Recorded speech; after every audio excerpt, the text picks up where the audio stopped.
Phosphor.fans, fans, we are back with another Apple II obscurity, and this one has one hell of a story behind it by the time you were done telling the story of this game. And it's already past April, so appropriately enough, we are talking about a visit from the Taxman. Sadly, no Apple-fied George Harrison playing there. Now, I probably don't have to point out to you that this is just straight up Pac-Man. We played another game called Snogglers a while back, and this is even less apologetic about it being Pac-Man. See if I can remember the controls or find them.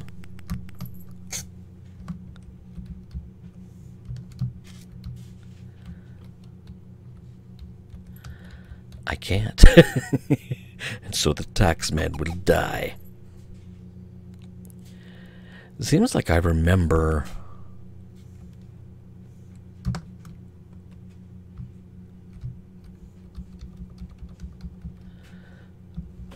I should have prepped for this a little bit better.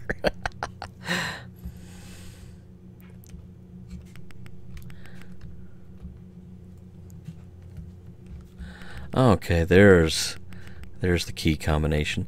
So if you're looking for up or down in this game, the down is the forward slash. The up is the semicolon. Okay, so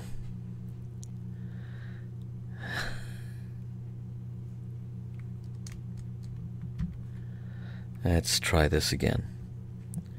Knowing now what I know about the control scheme. See, I used to play this game a lot. Not enough to not suck at it, though.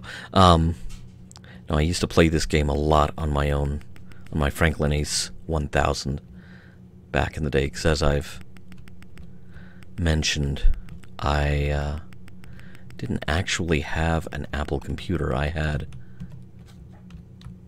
an Apple compatible. Get that fuzzball in the middle, whatever that's supposed to be.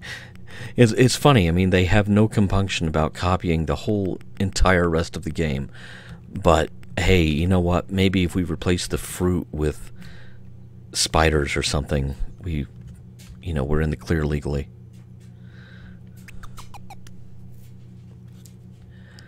Snogglers had less responsive control by far, but superior audio. Maybe that was a trade-off that had to be made for Taxman to be as playable as it is. Oh, this will not end well for the Taxman. Which is probably the only time in the world that phrase has ever been spoken in the English language. Getting my controls confused.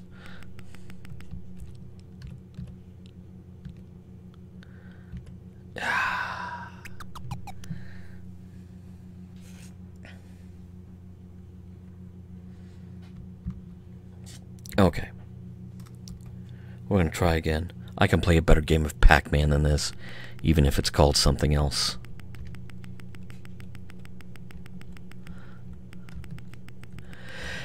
Now, I mentioned that there is a story that goes with this one. And the story is very much like Pac-Man just got cornered in the maze there. HAL Labs, which I believe is completely unrelated to the HAL Laboratories that is responsible for creating the character of Kirby for Nintendo. HAL Labs did eventually get cornered in court because by this time, after it had fended off numerous console challengers to the integrity of the Pac-Man license, if you want to call it that, Atari had decided that it was going to go on a killing spree. So, let's see. Texas Instruments did an in-house game called Munchman for the TI-99 4A, and so they forced a settlement on that. They went after the makers of Jawbreaker, which Jawbreaker was not some little no-name software company like HAL Labs was. Jawbreaker was a product of Sierra Online, which was kind of a rising star in the third-party software world. But eventually, Atari did come knocking on HAL Labs' door, and, whoa, didn't mean to do that. You know, with court summons in hand, and, you know, let's be clear about one thing. HAL Labs, like a lot of third-party software companies dishing out games for the Apple II, was probably like a couple of dudes.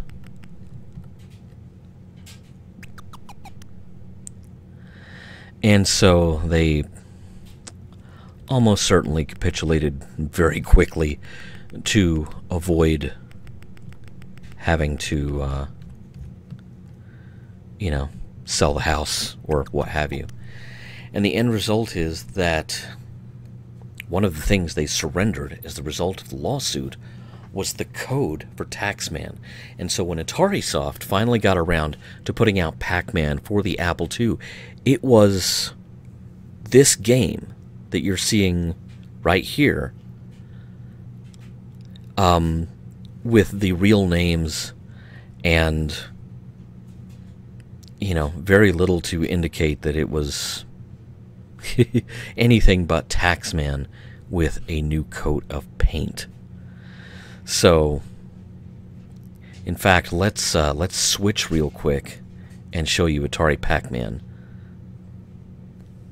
I don't normally fire up the emulator because it shows my mouse pointer and gives away the game. Or actually, maybe I shouldn't have to. I believe this was a multi-game disc. Okay. Let's have a customized keyboard. Left, right, up, down. Pac-Man. Okay, this is AtariSoft Pac-Man. Same game. Absolutely the same game. Except now, copyright 1983 Atari Inc. So, in order to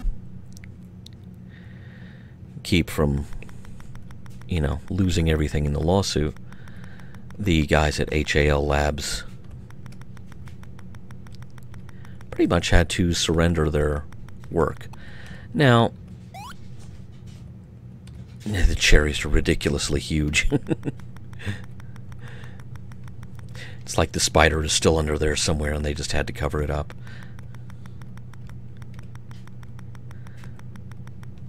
Being able to play this with normal PC arrow keys is much better.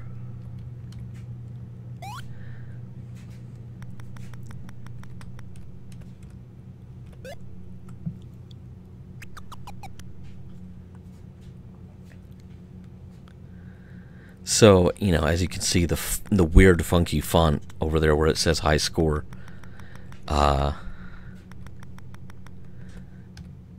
is the same. And this is Taxman with a new name tag on it. Atari didn't attempt to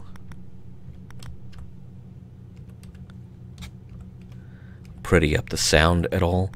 They put minimal effort into this. You know, they were able to get minimal effort out of the deal. So,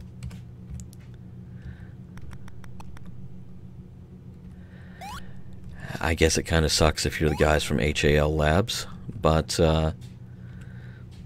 for the whole Apple II consumer public that had never heard of Taxman. And, you know, oftentimes these small distributor games were subject to the whims of regional distribution. Very few of them really got picked up nationally. I mean, they would have the opportunity to, you know, try to advertise to national chains and regional computer store chains.